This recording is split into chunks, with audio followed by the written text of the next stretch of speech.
Hello, well, we're here for the launch of Amanda's latest book, Solace in the Silence. More of that later. My name is Tony Judge. I'm one of the three directors of Black Pear Press, the others being Polly Stretton and Rod Griffiths. We're a local publisher, so we set ourselves up about 8 years ago with the aim of publishing writers that are based in the West Midlands. And we've sort of branched out a little bit since then, but over the 8 years we've published around 80 different publications and around about 30 writers, something like that. One of whom is Amanda Bonnick. And in fact this is the third book of Amanda's that we've published. The first one was this pamphlet of roughly autobiographical poetry called Pick Your Own, which I highly recommend to you. The second one was a series of responses to the cathedral by local poets called Call and Response. And Amanda's got some poems in that one as well. And tonight we're here for her collection, which is a hybrid of a diary and a poetry collection. And I think it's wonderful, but I'm her publisher, so I would say that, wouldn't I? So let me tell you what some distinguished poets have said about it. So Peter Sutton says that the poems tell their stories straightforwardly, without self-indulgence or overstatement, and relate not only to the Bible, but to today's everyday life. The prose diary is a personal record, a self-revelation, a confession almost, and those who do not know the writer at the beginning will certainly feel that they know her by the end. Ultimately, this book is about the power of love. As Bonnick says, believe the words of love, ignore the words of power. Another local poet, Michael W. Thomas, says, in this book, familiar stories are reanimated. Women are called out of the shadows to which earlier ecclesiastical hands had casually consigned them. The reader is right alongside Simon of Cyrene as he wrestles with Jesus' cross. They share the confusion of Pilate's wife as she tells herself that this man cannot simply be fodder for the mob's excoriation, that the look in his eyes must mean something. Ruth Stacey says, Amanda Bonnick has created a mesmerising collection that immerses the reader in the cathedral spaces until heartbeats are heard there amongst the stone walls. So, high praise, I think. I'm not going to drone on for much longer because we want to get on to the fun stuff, don't we? So, I would like to introduce Georgina Byrne, who was instrumental in setting up the poet residency at the cathedral. Georgina. So as Tony says, my name's Georgina Byrne, and I was until 2 months ago one of the canons here at Worcester Cathedral. I'm now no longer working at the cathedral, working in Birmingham, but I've come back for one night only to speak, and I hope one of the canons who is here is here, so I hope I can speak on behalf of the cathedral just briefly. But it was a great delight to work with Amanda.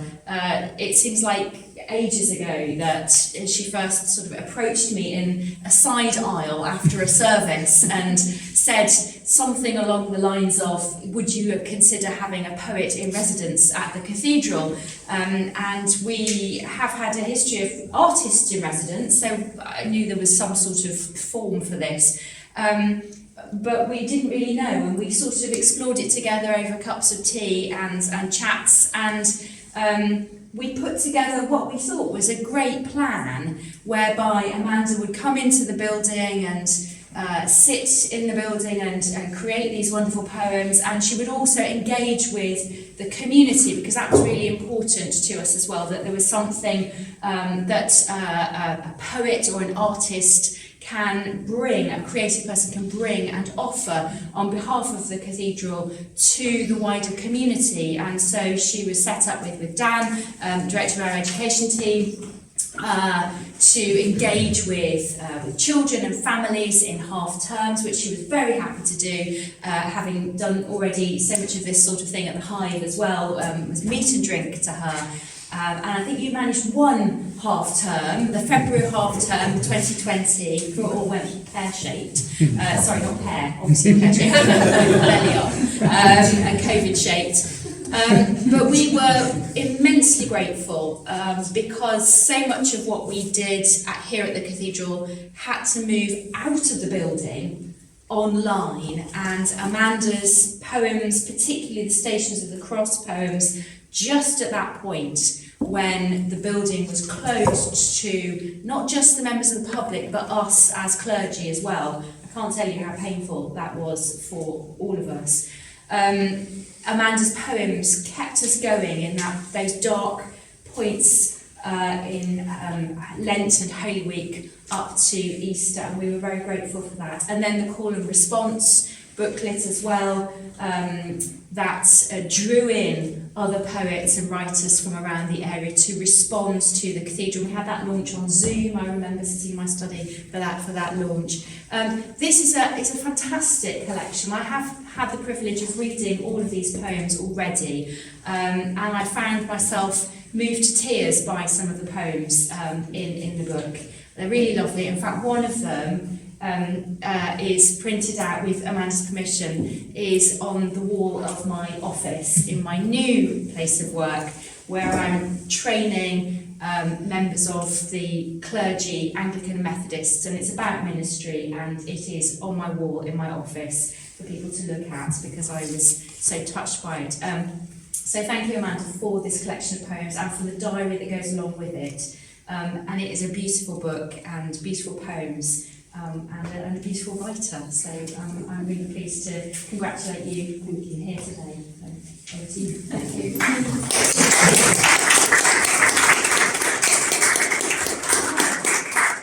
I'm completely blown away. I'm going home now.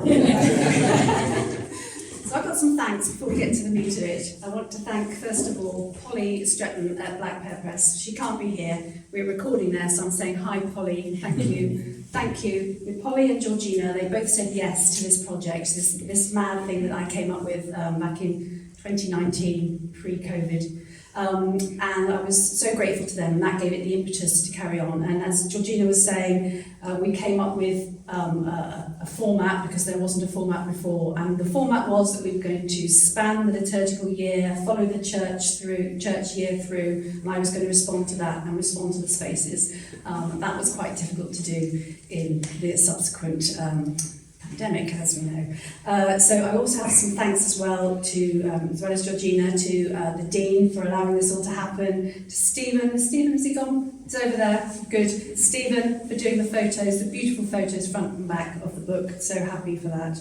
And all the communities that I had the opportunity to engage with. So I did engage with the villagers, stonemasons, the archaeologists, the bell ringers, I've got a list here, Song School, Dan of Education Department, Susan McLeod, who's Operations Manager. So I managed to cram this in between September 19 and February 2020. I'm very glad I was too, because if I hadn't done that, I would have had no material to write the poems, because the cathedral was shut, as we know. I would sort of obsessively do my 1 hour walk. If you remember back, we were allowed out for an hour. My 1 hour walk by the river, and I would come by this door here, and I would listen, and I just do a little shushing of the breeze as it shushed the leaves in the porch, and I kind of felt like the cathedral was still there and still breathing quietly away until she came back to life.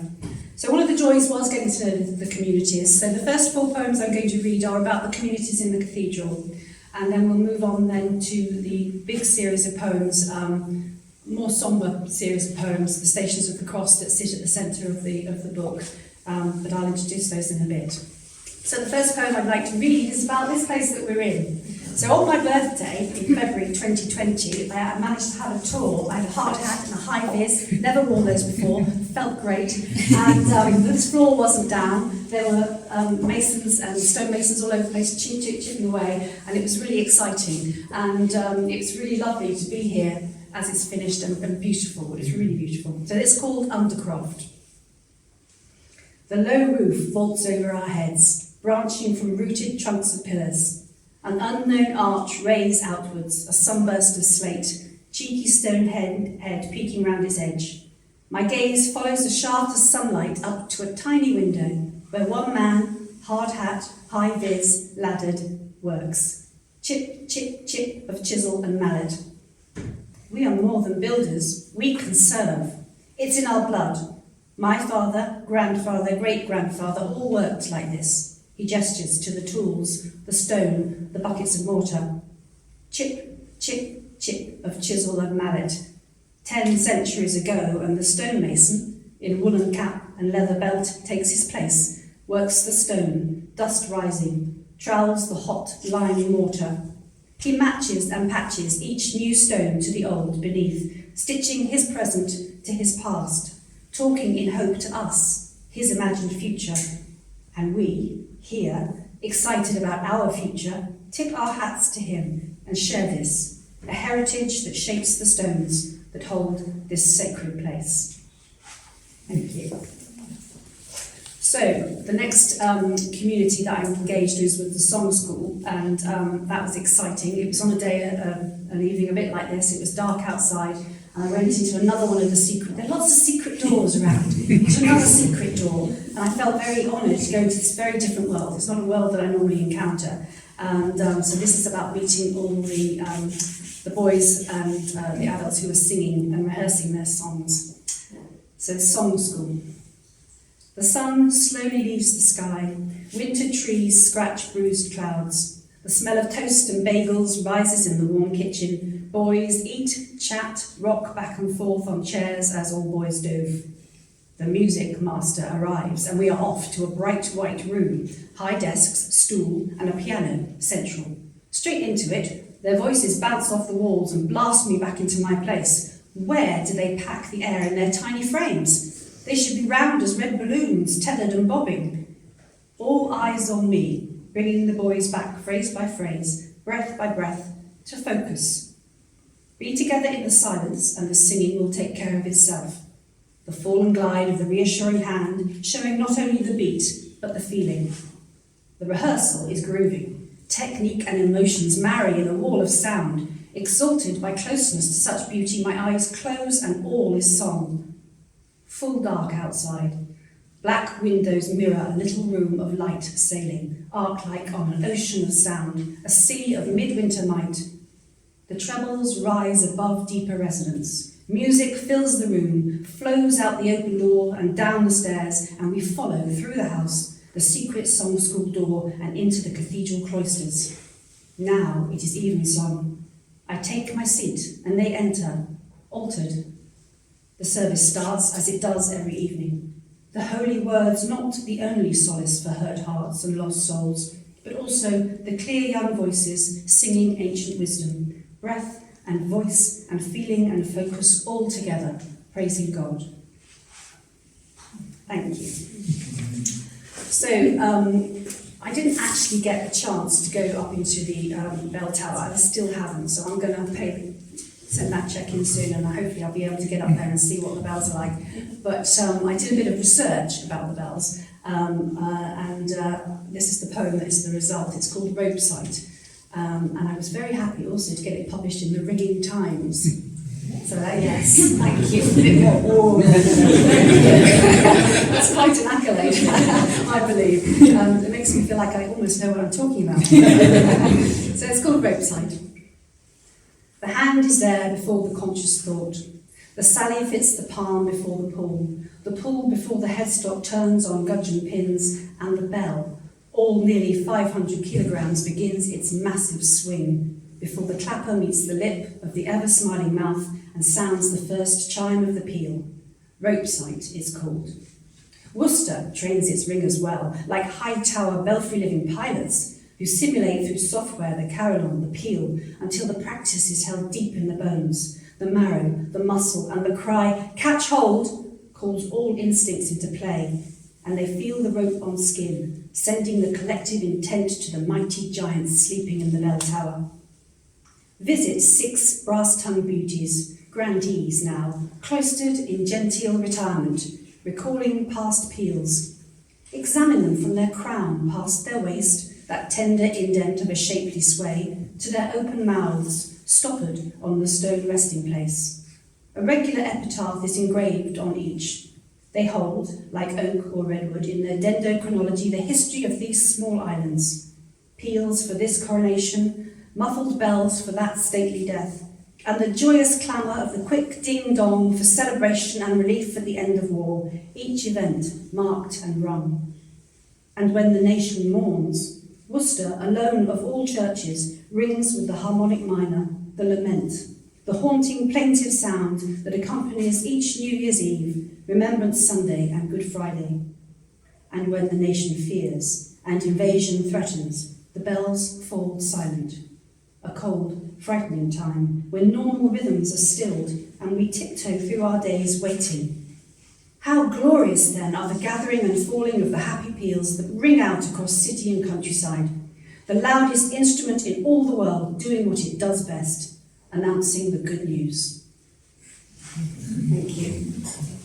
And finally, of this little number 4 is the poem that Georgina referred to. I very cheekily sent out a little questionnaire to the canons here about ministry and vocation, with lots and lots of questions, lots of philosophical questions. I was asking this, I was asking that, and we had coffee, and I interrogated Stephen and Michael and Georgina, and it was great. And then I realised it's absolutely of no use whatsoever in writing a poem. I realised that Jesus had got there first with the metaphor, and I thought, we literally can't go any better than that. So it's called ministry. For those who are called, a shepherd and his flock, a shepherd and her flock, sounds fetchingly rural, Gainsborough-like idyllic, gauzily romantic. As Gabriel Oak would tell you, its hedges and fences maintained and checked at all times, all weathers, food and grazing constantly supplied, nits, lice and worms and worse treated, foot rot, gut rot and knotted wool too, lambs delivered through days and nights of snowstorms, rainstorm, and the dark velvet of spring stars, lambs hooked out of reluctant wombs, slapped into life, cuddled into life, delivered to mothers, efficient or indifferent. Shepherds are shepherds all of their lives, otherwise sheep get lost, stolen, ill, stuck, scared, confused, sad, deceived. So, ministry is a question that, once it is answered by a yes, is a lifetime of service and love. A threefold command and a promise, a schema and a metaphor. Feed my lambs, tend my sheep, feed my sheep. Thank you.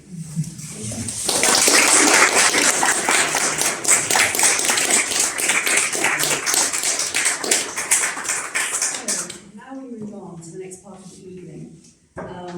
So before lockdown, the plan was that the following poems, which are the Stations of the Cross, were framed and were going to be placed around the cathedral. So not once but twice did we try this, and they've not got there yet. So we're going to read them this evening, and you will jolly well hear them. So I'm going to read the introduction to the Stations of the Cross. You've kind of got the gist of it, but if we can hold off on the applause till the end, that would be great, because they are in a rhythm. So this is the introduction that I wrote, the ones that would have gone around the cathedral. Movement is at the heart of the Stations of the Cross. We follow the footsteps one by one. We embody the journey, and we empathise with the people in the story. We try to place ourselves in their shoes, feel their feelings, as if for the first time, as they felt them. It is a journey we ourselves replay.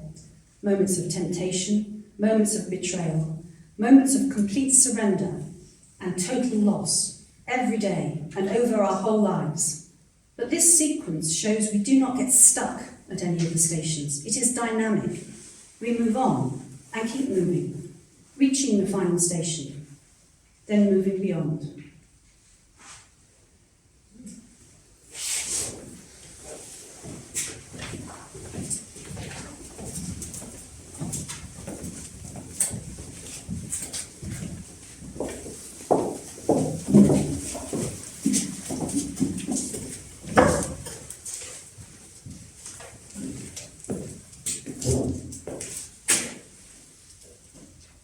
garden. Dusk beneath the twisted trees thickens into night. As the edges blur, food and wine sit in the belly.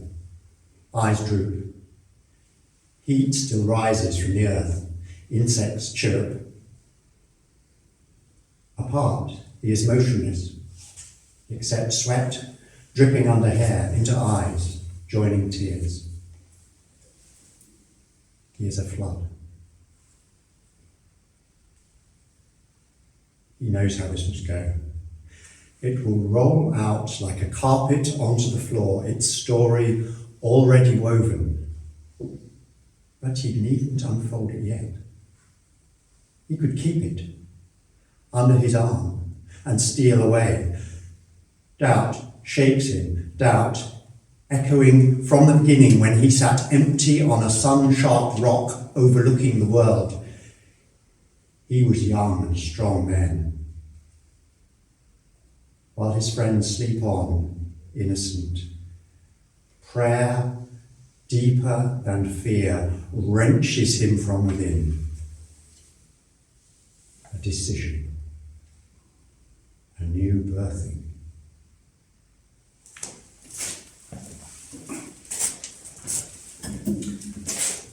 Betrayal.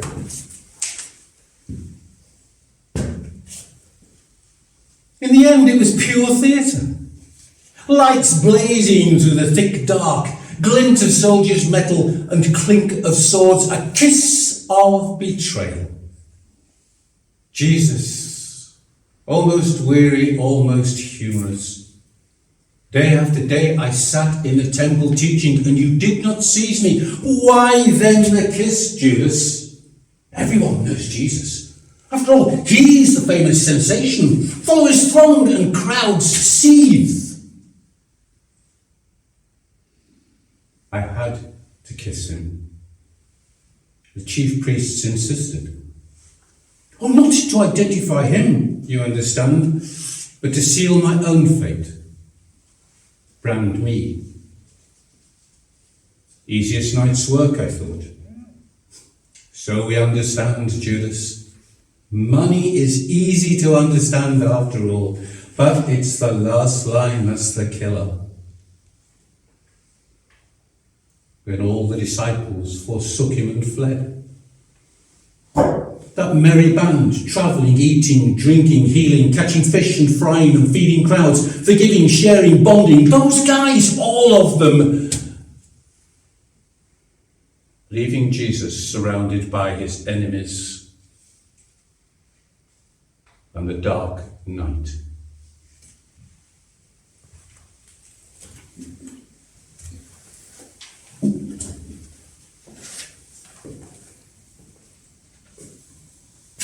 Witness.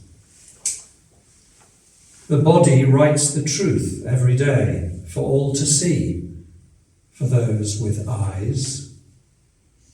It cannot twist, edit, translate, misinterpret, be economical, decontextualize, or bear false witness. It cannot lie. An array of truths display on our giveaway faces. We tug an ear, look left, pupils dilate, we squirm, we blush, we grow pale. It is witness. It stands for something.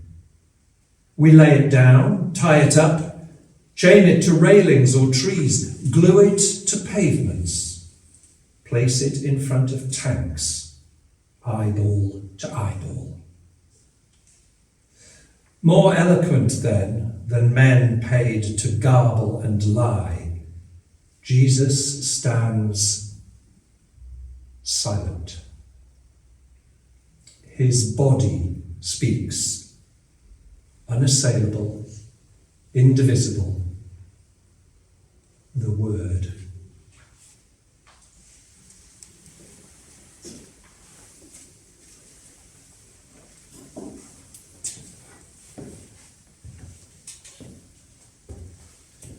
Peter.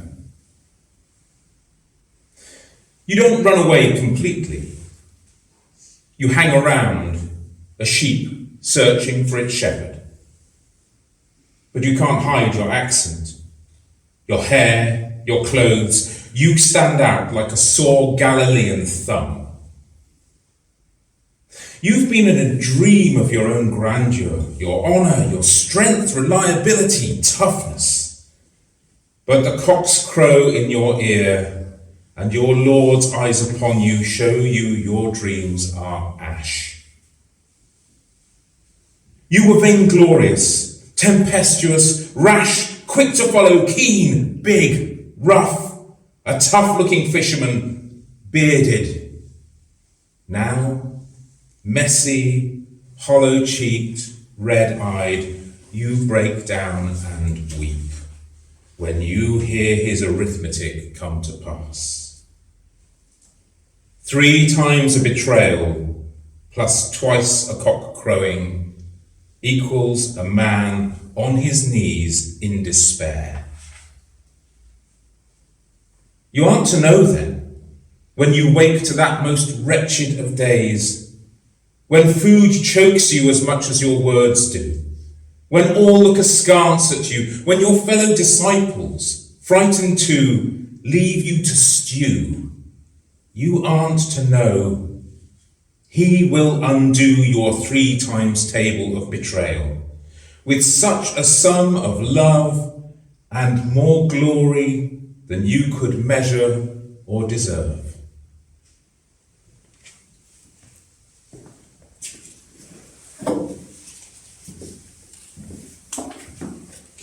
Crisis management. You place me in an impossible position. You do see that, don't you? I am a representative of Rome, upholder of its laws and might, the Pax Rosana. I can't allow you to disturb the peace. I know my wife presses me, nay, nags me to release you. A righteous man, she calls you, and indeed, I see no crime in you. What to do? The crowd goes to a mob, and the mob has a voice. Barabbas, it cries. Free Barabbas. Now him I know. Nasty piece of work. But you turn over a couple of tables and speak of love. I respect you. Most men are on their bloodied knees begging for mercy. But you are upright and calm. You assume an equivalence. I know, what a nerve. But that takes courage. I know that when I see it. I need more time, you see. I need a couple of days, a week, to weigh the evidence, sift the truth. But the sun is high. Tempers are frayed. And Jerusalem is a-boiling. Voices are baying from the dust, whipping up fury. So decisions have to be made. You understand? Looking in your eyes, I see you do. What's that? Take down the sign? No. What I have written, I have written. Leave him that.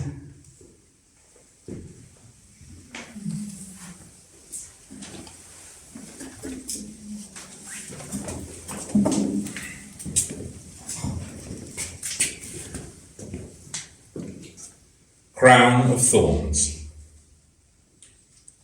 Ring a ring of roses, round and round we go. Purple cloak, crown of thorns, see the royal show.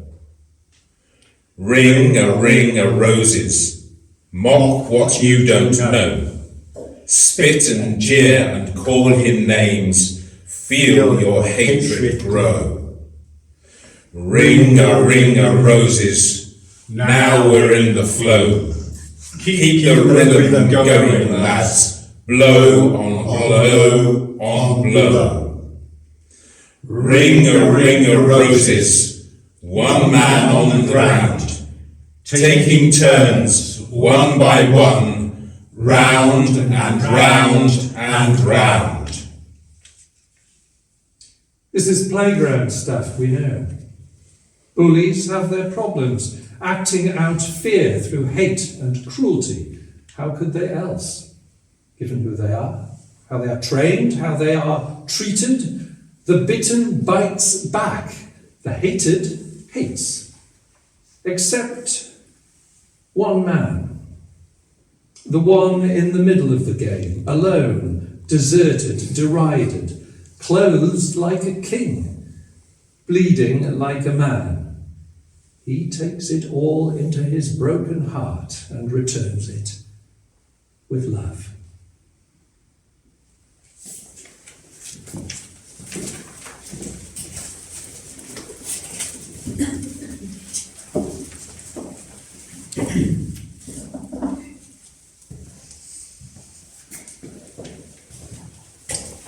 A quiet day at work. It's a quiet day for crucifying. It's the festival, you see. Bit of a holiday from death, normally. We're good at this. Do it all the time. Woods prepared, ready, possibly second-hand with thrifty too. Lined up in the yard round the back. No splinters, the grain rubbed, stained with a stranger's blood. Whirls captured sweetly, a proper carpenter's job. Good, strong, solid nails, workmanship. We have it down to a T. And if he can't carry it, there's always onlookers. Oh yeah, grab a bystander, make him carry it. Always good for a laugh, that the bloke's face when he thinks he'll be crucified instead. That never happens, I might add. We're efficient. We have paperwork. 3 to do today. A quiet day, because of the festival.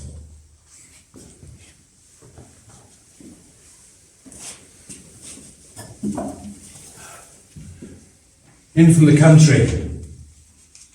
Noise. Crowds. More people than I've ever seen. Just in from the country. Excited to see Jerusalem. My first time. So I'm pulled along by the crowd through the food sellers, the kids, the old men, the crying women. Confused? Yeah. Bit curious. Why pick on me? I know now. I was the only young man around and probably too slow and dazed to get away. Argue with the soldiers? Are you mad? I wouldn't argue with one Roman sword, let alone 3. But I could put it down, couldn't I? Though I was worried for a bit they'd get mixed up. They laughed a lot at that, those guards. It was heavy in that heat. Slick with blood, sweat in my eyes, pain across my neck and shoulders. It slipped from my grasp. And he took it up again.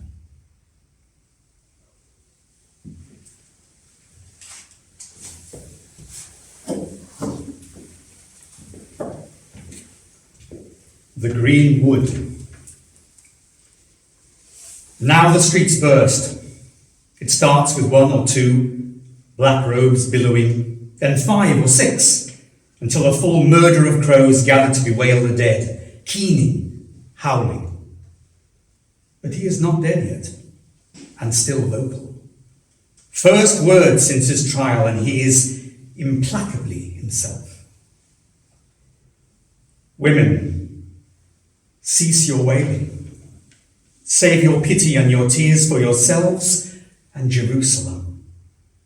It will not hold. Hate cannot last. Mountains and hills will cover its destruction.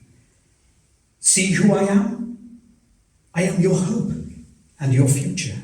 I am the green wood. I am the green wood.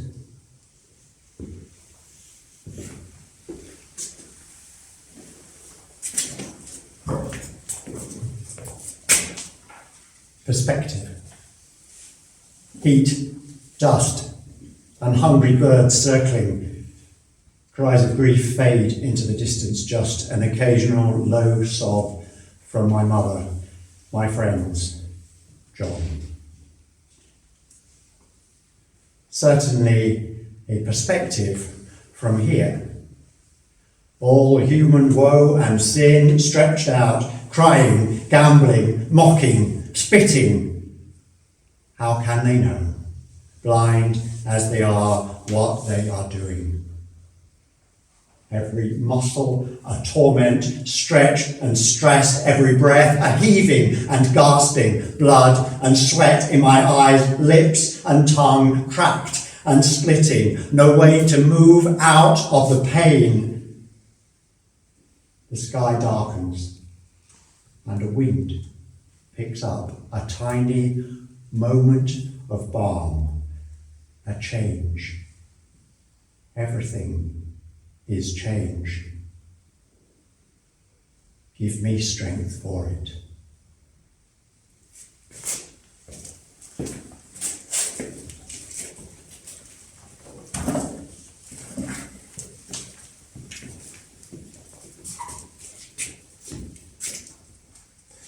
He sees the men.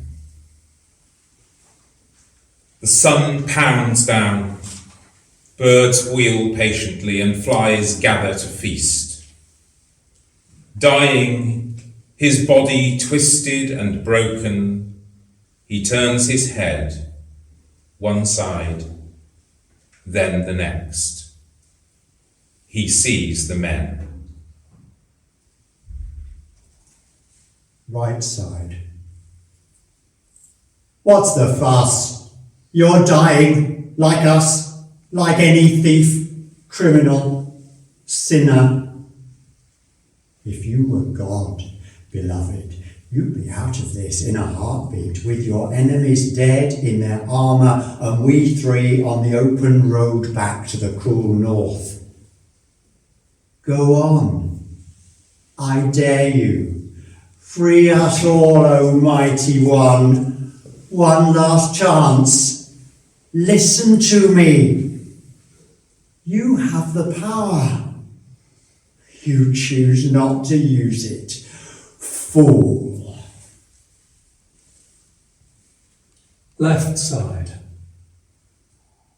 I speak to you. Life has dealt me a bad hand. My father always said a rotten apple. Never mind, no excuses. Here I am, a thief. A hard end. Deserving of it, sorry for it. But you, what have you done? I know of your deeds and they came from love. I've heard your words and cannot find a bad one in them. Show me how to bear it. I want to be like you, share your love, find your peace. Is it too late? He turns his head, one side, then the next. He sees the men. His heart breaks for them. It breaks for us all. Forgiveness rides his dying breath.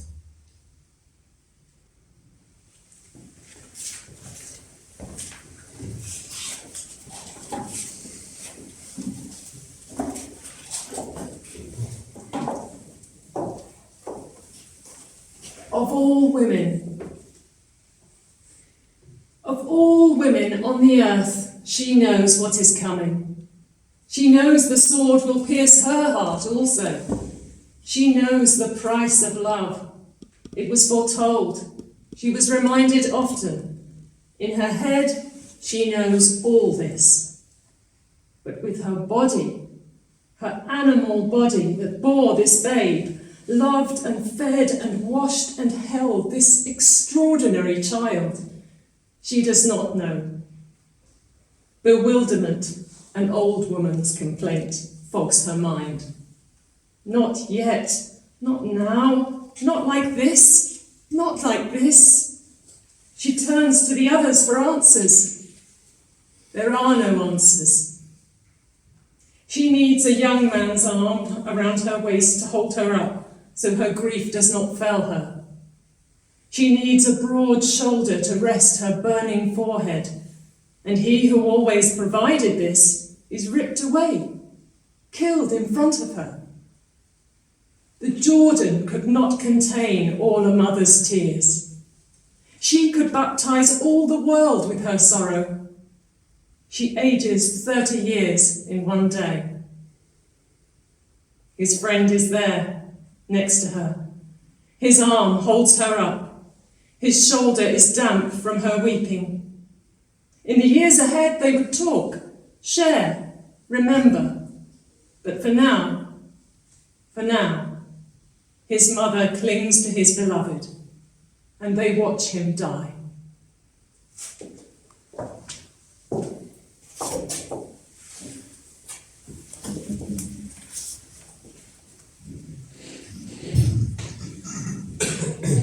Untitled.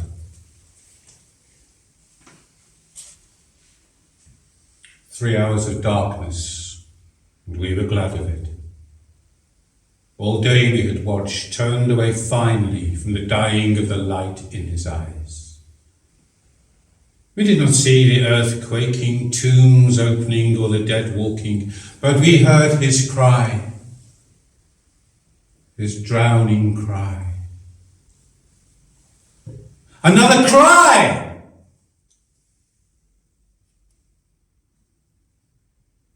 Finished. Done. And the curtain is torn. A chink, a crack, a rent, crevice, window, door, a rolled tombstone. Thus, his constant answer to the emptiness and the darkness is the yes of his body, his love, his life.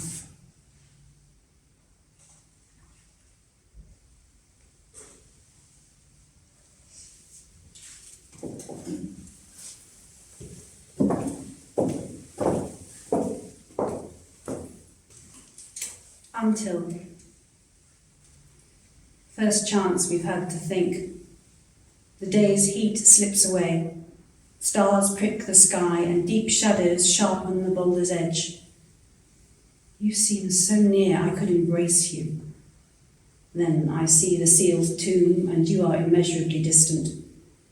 We thought all was lost before, but at least we had you in front of us, could see, touch and hold your body. Now we lock you away, plant you in darkness and sit, watching. Our faces are raw with tears, our fingers entwine. We sit close for warmth. We sit here until hope, despair, hope. Thank you.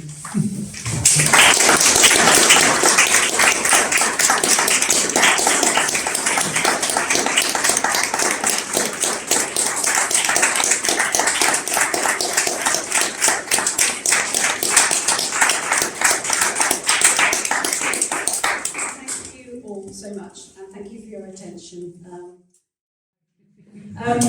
So the second half is slightly more upbeat. Couldn't have been lower beat, really. This is something really dear to my heart. It's the second half of the book, and it kind of is a counterbalance to the sombre, very masculine vibe of the Stations of the Cross, and it's about the women in the Gospels. And I really wanted to explain what I see as explaining the stories, sort of the mentions, the asides, the assumptions, all these little clues about the women of who we know will be there. We know it, don't we? Because you don't get a feast and you don't get an event happening without women in the background sorting it out. So they were there, they just weren't spoken about. And the ones that were spoken about, they would have been really important because those first century gospel writers couldn't have got away without mentioning them. So we know that those women were super important. So if they're named, we know that they were important women in the first century church. So those are the women I want to celebrate this evening. So I do appreciate the dangers of exercising my poetic license, but you know, I've paid for that poetic license in blood and tears, so I'm going to exercise it. Okay. I'm not a gospel scholar, But I have read a little bit around this, a couple of books in particular, some by a woman called Carla Ricci, who wrote about Mary Magdalene and the women in the Gospels, and a man called Richard Bachman, his book is about the women in the Gospels as well. So there is some scholarly backing going on there as well. But I also credit my own heart response to it, my own heart response as a woman, through my experiences as a woman, to what I imagine. And that's what poets do, isn't it? We imagine what has happened. So I will say no more, and we will get on with the women in the Gospels.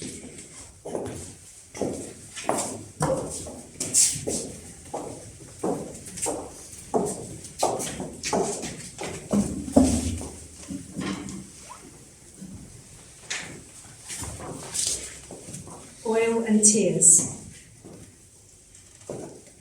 I reached the middle of the room, reds and blues hanging on the walls, oil lamps lighting every staring eye, rich food spreading like an invitation on a vast table, aromas of meats and sauces wrapping themselves around me.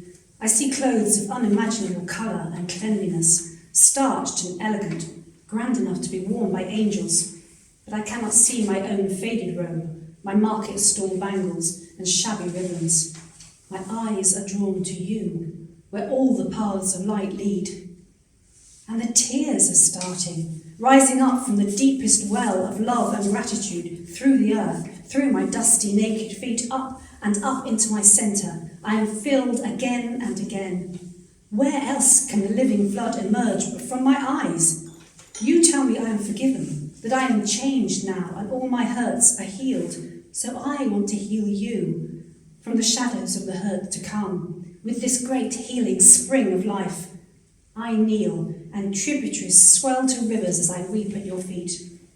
I can't stop, and my hair blots away what it can. I reach for my jar and break open the lid. In that close room it exudes a cloud of the sweetest, lightest fragrance. It spills amidst my tears and onto your feet. My long dark hair tangles about my face, and I use it to soak it all up, as tenderly as a mother wipes a child's face. But I am a waterfall.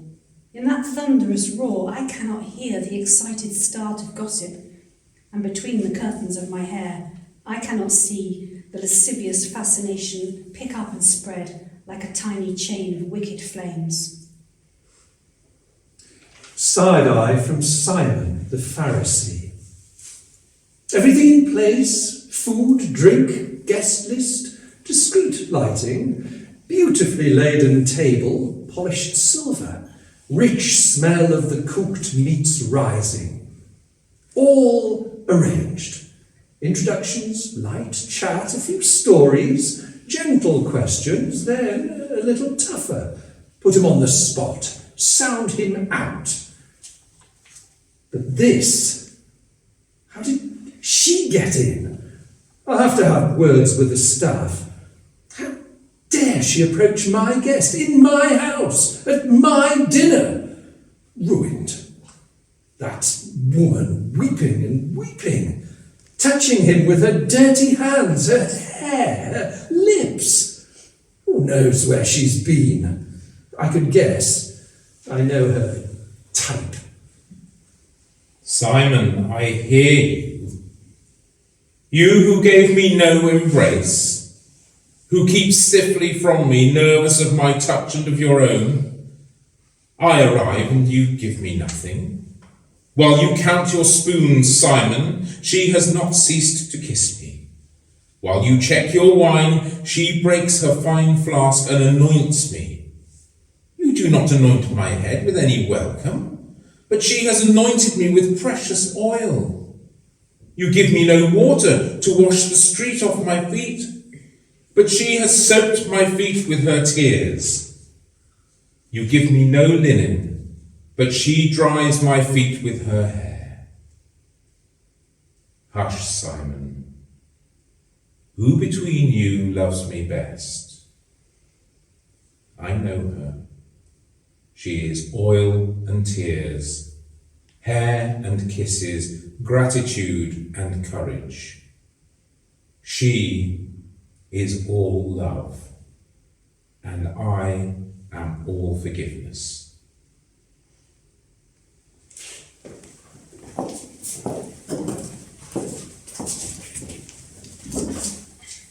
feeding of the 5,000. Well, we lost all the baskets. 12 good woven baskets. Tough, they were, useful, wood, skins, washing. Not all mine, of course, quite a few lent. I told them, people will just take them. You've given them free stuff already. They'll just assume. And they did. Can't afford new ones. Can't ask, how can I? Leave the food to me, I said. Women's work. Never imagined the numbers. Who would? I ran around that day, I can tell you. But no go. No food anywhere at such short notice. Mortified to ask him. But he turned it around, as he always did. And we were all fed. No, it was not thousands, but enough. Enough to be a miracle.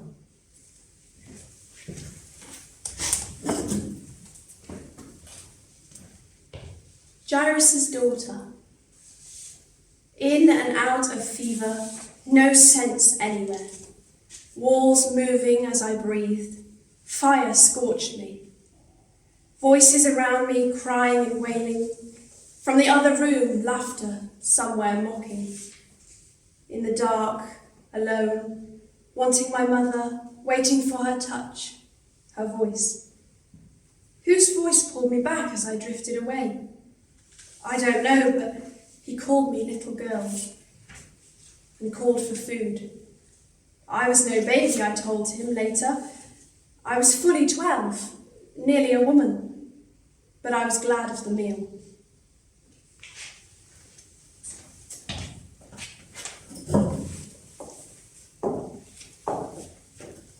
Peter's mother-in-law. Knock, knock. Who's there? Peter and a few friends, and we need food and wine and possibly somewhere to crash for tonight. Yes, that's me. First mother-in-law joke, as well as first healing. By that man, the one who stole Peter from me, stole Peter from my daughter. Mixed feelings don't begin to describe. 2 verses I get. Lying sick with a fever, then the fever left her and she rose and served them. Couldn't wait, those boys. Busy, organising, planning, excited. No time or skill to cook or serve. So that's where I came in. Not that I'm ungrateful. He did heal me, after all. Just would have liked a bit of a rest first. That's all.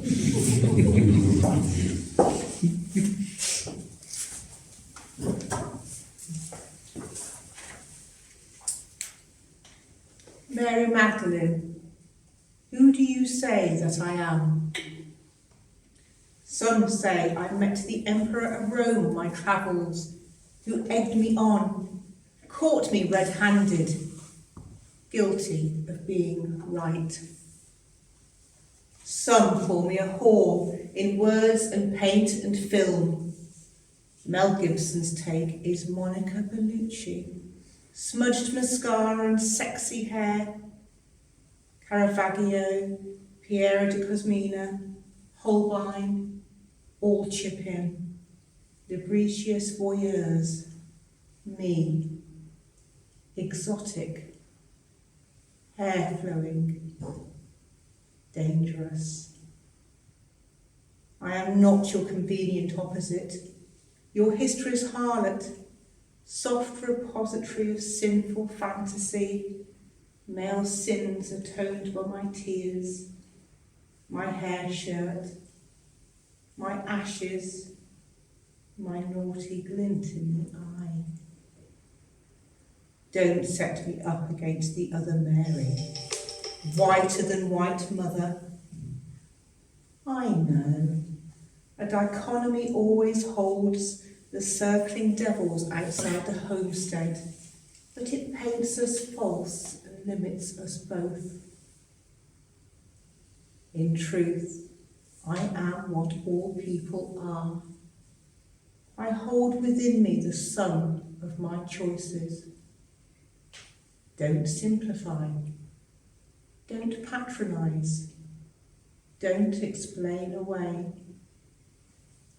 We are all paradox, all travelling, changing, growing, shedding old skins.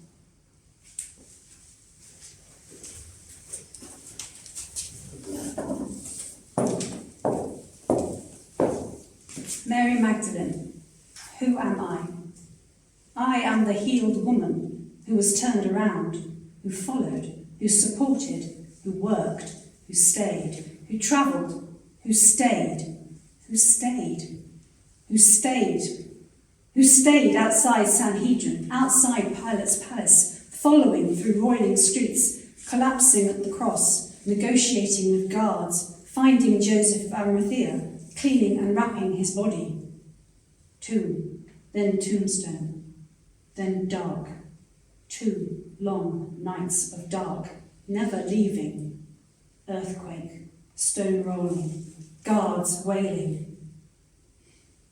And him, his voice. Mary. Rabboni.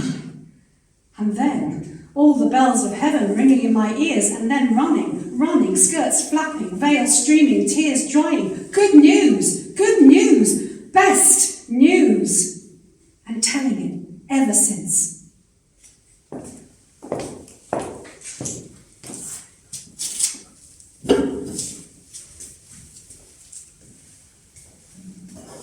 Mary Clopas. Take shape, Mary 3.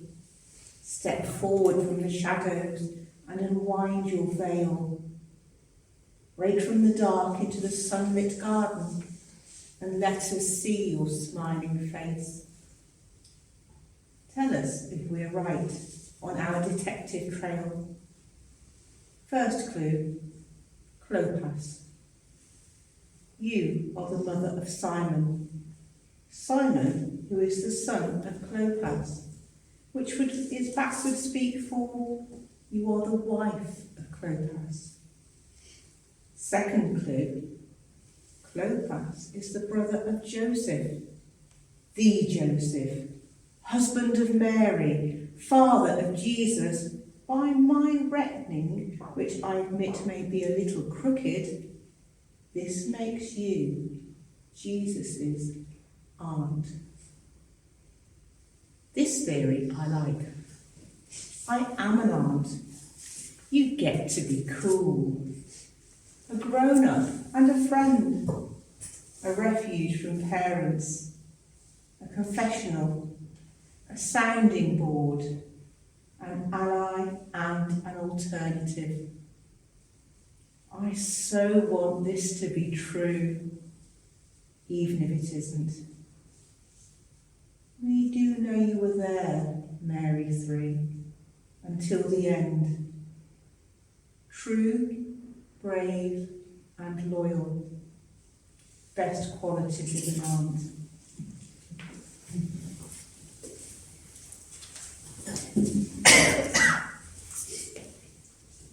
Mary, Mother of Jesus.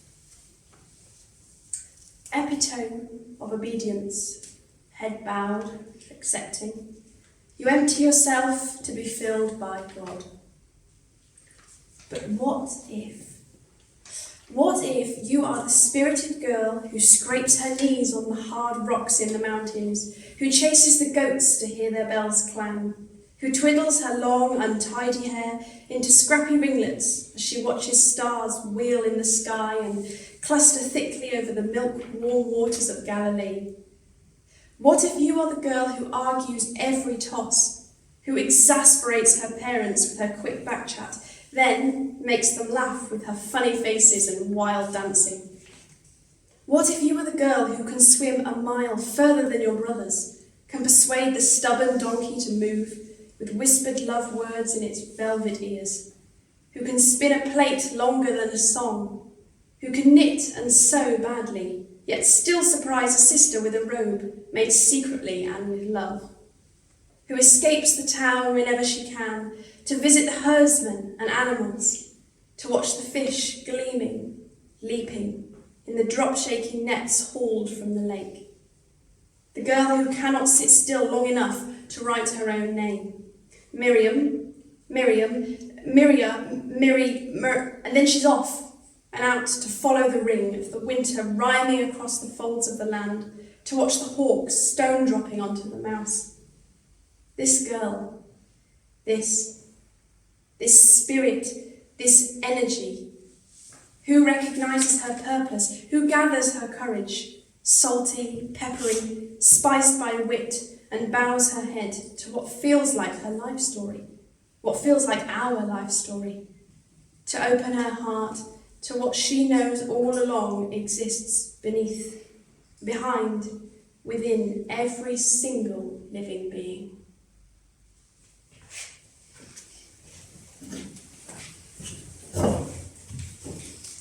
Mary, Mother of Jesus, the dangers of art.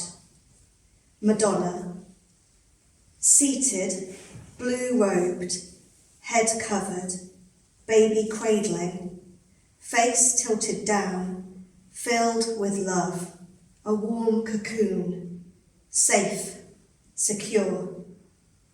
That perfect triangle, loved by artists. Roman reliefs, Book of Kells, Botticelli, Fra Filippo Lippi. How lovely each Madonna is, a dot to dot of each century's female character and beauty, sinless, pure, serene, angelic, detached, remote. Pieta. The German word is Vesperbild, that moment of sunset when the sun slips away, and Mary, seated, blue-robed, head covered, blood splattered, hair tattered, cradles the dead body of her son.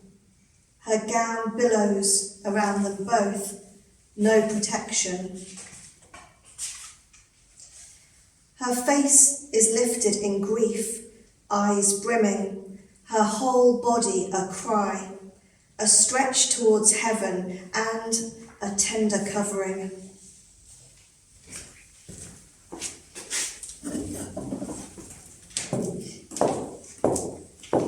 Oh, woman, ask anyone.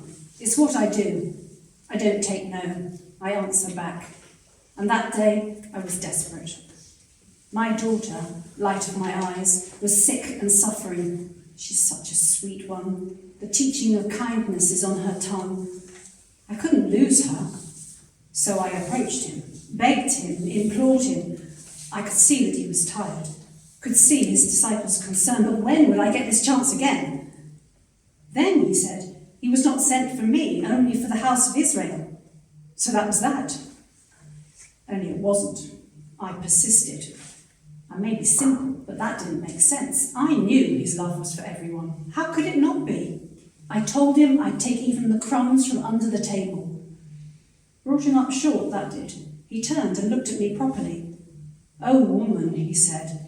My heart sank, for my husband often said that to me. Be it done as you desire. And then my heart took flight. We both learned something. I, that faith has restored my daughter, and that persistence pays off. He, that his ministry is for everyone and for all the world. Quite a day.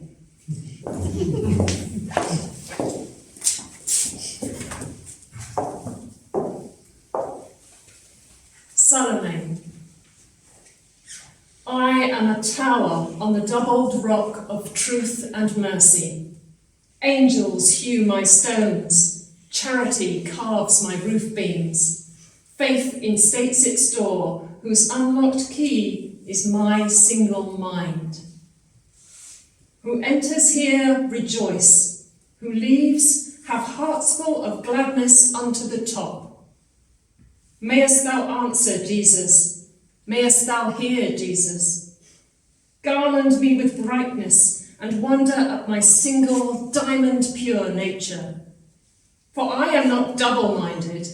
One is my heart, one my intent.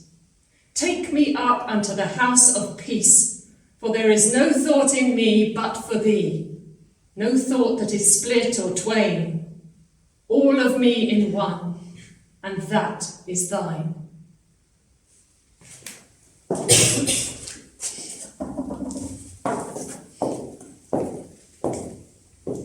Drawing water from a well. He shocks her with his sharp shadow across her dusty feet. She is leaning over the top of the well, reaching for the wooden bucket. Tiny stones drop into the blackness, echoing into the deep. He sits at the side of the road, weary, tired, and alone. He shocks her again when he speaks. She looks around. What should she do? Only her and only him. Give him a drink, as he asks. Water from Jacob's well is life, and life is to share, so despite being a woman and Samaritan, she pours it from the bucket, drops sparkling in the hot air into a cup, and gives it to him. He drinks and wipes his mouth and smiles and says, "I'll soon be thirsty again." She smiles in return. "But there is none left," he says. "Only living water will keep you eternally refreshed." Still smiling, still thinking, he half jokes. "Give me some of this living water, Lord," she says, for she knows who he is. He says, "Call your husband." And there, now, she is trapped. Her past rises up into this sparkling moment. "I have none," she replies. "I know," he says. "I know too how many you have had." And she, in return, knows him. For who else would reply so? A prophet, a Messiah. So she gives him water for his thirst, and he gives her life.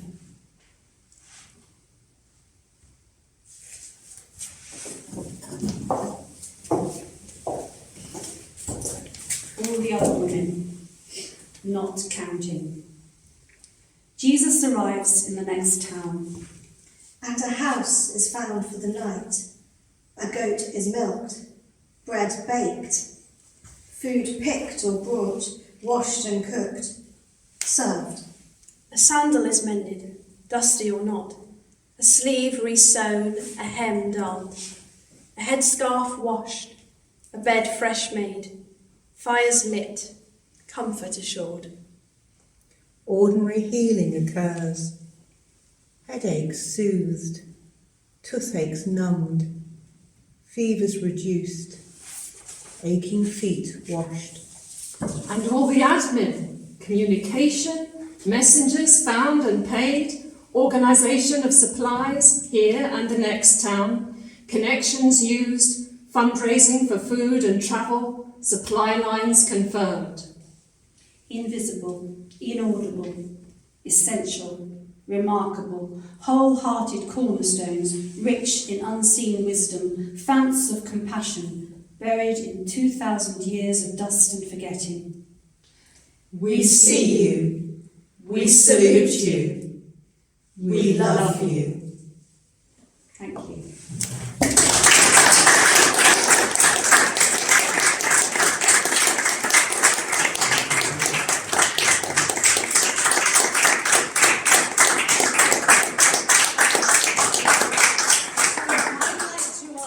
Actors and readers onto the stage so we can thank them as well. So guys, as well, as the lovely ladies.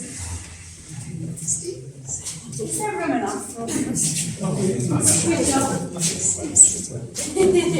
Steve, Mr. Quick, are you coming to join us? No? Okay, we'll say thank you from here. So I just want to thank everybody. I've already name-checked Steve, so I'll go from the end. We have Jenny Hope.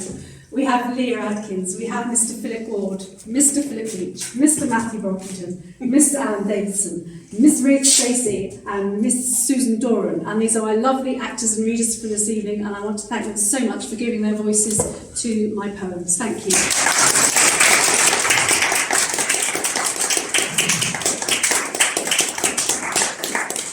So that's it, ladies and gentlemen.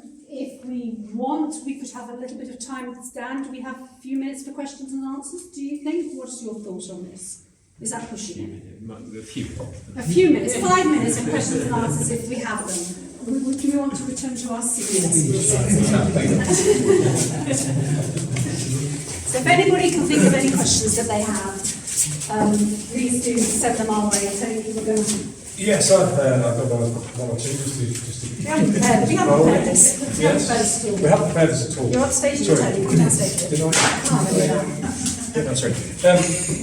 So how did you decide what to write about, given, the scale of the cathedral and its history as such a vast potential set of subjects? Exactly, it is enormous and it's very old. So you've got 2,000 years of history and an enormous cathedral. So I think, as Georgina has probably said before, and I mentioned as well, is that to put a sort of shape on the whole thing, it could have been a bit of a mess. We decided to track the liturgical year, so going through from Advent through to the following year's Advent, following all the church year. So that gave it a bit of a shape, and also going to talk to different communities in the cathedral, so that was another part of the shape. But also I think my obsessions kind of play out in it as well. So unashamedly, the Stations of the Cross were something that I really wanted to do.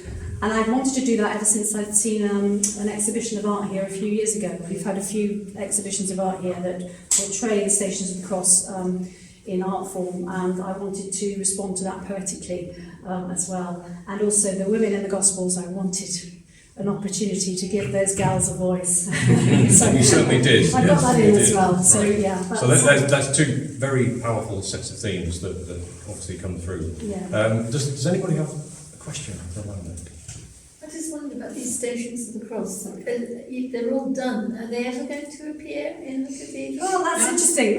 They are all A3 and they're all framed, so I don't think they'll hopefully won't be wasted. I need to have chats to powers that be. I'm giving Dan a bit of a side eye here, but I don't know whether... I don't have that power. You don't have that power? Who has the power? I'll try and find someone who does have that power. So maybe one Passion Tide they will be able to go up. But yes, and also it would be nice... I haven't spoken to the guys about it. It would be nice to maybe perform them somewhere else at the appropriate time of year. Yes. Yes. Yeah, I think that should definitely go into the schedule. Ollie, you had a hand up there. Two, go for it. The first one is was there any surprises in the research? And the other is there an actual bell simulation? Yes, there's bell simulation software. Isn't that amazing? I don't think it's generally accessible, probably just to specific bell ringers with their secret codes. Sounds like a bit of a niche interest. Yeah, but I'd like to crack into that and have a go at but you might throw the bells out, you might have some really crazy bell ringing. That'd be funny. What's the other question? Research? Who surprised you in the research? That's interesting. The only research I did in terms of the communities here and talking to the people here, so I had an absolutely fantastic day with the Vergers. You'll read the poem in the book if you buy the book, so buy the book. They are amazing. They literally do everything. If you need anything in the cathedral, go to someone with a dark red jumper on. Obviously, there might be a member of the public with a dark red jumper. Generally speaking, and they do first aid. They're backstage people, aren't they? They know how to get red wine out of white cloth. They really know how to do that, and they just do everything. So I had time with them. I had time down here before it became finished as it is, and I had time with who else? I had song school with the education department. So yeah, experiencing really what it's like. But what I was really aware of, that, even though my residency extended to a year and a half, it was just not long enough, particularly since half of it was locked down. It wasn't long enough to get to know what goes on. It's just so much. There's just too much. There's a lot going on. And it's such a huge building that, generations come and go. I was really aware of the generation factor, that this generation will go, the next generation will come along, and it doesn't belong to any of us. It's just, we just visit and then it just carries on, hopefully. Yeah, thank you. Charlotte. Is there any particular poem in this one that you consider your favourite? That's a good question. The funnest to write. The funnest to write. I know it sounds really weird, but the Stations of the Cross were the funnest to write. I know that does sound weird because it's very somber and dark, but I really did feel like I was I said to a few people in a sort of slightly pretentious way, I was getting into a little bit of a trance in writing them, just imagining the sounds and the smells. And people who know me know that I quite like dark and intense subjects and things like that, so it was quite an experience. So if you ever spot me in Boston tea party with a cup of tea looking a bit like that's what's going on, that's what's happening. I don't need medical aid, I'm just getting into that. So those were the funnest to write. My favourite, I think we mentioned this before, is one of the poems that Matt read, the first poem, in fact, in the garden. My favourite line, do you remember the line? It's about the idea of the future being a carpet that's going to roll out, that's already woven, but he could choose whether to roll it out. So I really like that image. That was my favourite one that I caught in the ether. Thank you. Any more? Yes, Anne. For me, a very powerful part of the book is your diary. When did you decide to make that part of the book and part of the whole project? Thank you. Yes. It's interesting because I wasn't going to do that. That wasn't going to be the original intention. But I did keep a diary because I just wanted to know the chronology of stuff so that could go into the book eventually, and I wasn't really going to use it. But then I actually thought, this is actually more of a social document, really, with the pandemic. That was really why. The fact that it was affecting me, so I put a fair bit of how... So I didn't use any of that this evening. It would have been an interminably long evening if I had to put any of that in. But read it. But do read it, only £7, it's excellent. And if you're lucky, I won't sign it. It was about the idea that this actually, there wouldn't be any other opportunity for me to sort of put my opinions and my responses to the pandemic out there to an audience. So that was one of them. So there's a tiny bit of ego involved there. And also I did feel that it also gave a structure to the book that had kind of been lost because of lockdown. So that, we all lost structure in that year, didn't we? It was an incredibly long year, and yet it seems to have not existed now. Very, very weird. So it felt useful to have structured it that way with the diary as well. And hopefully also during that diary entry, it was a bit of a journal of the creative process as well, sort of saying how I felt about the writing, and lots of moaning in there about being blocked. There's a lot of it. Sorry, you might want to skip about the 10th when it's like, You're actually writing about being blocked, about writing. I struggle with that. All right. You didn't ask me. It's a different process, though. It's a different process. Yes. That's she knows. Anyway, we'll probably... Should we call that a wrap? Should we call that a wrap? Yeah. Thank you so much for coming. I really appreciate it, guys. Really, really enjoyed it. Thank you.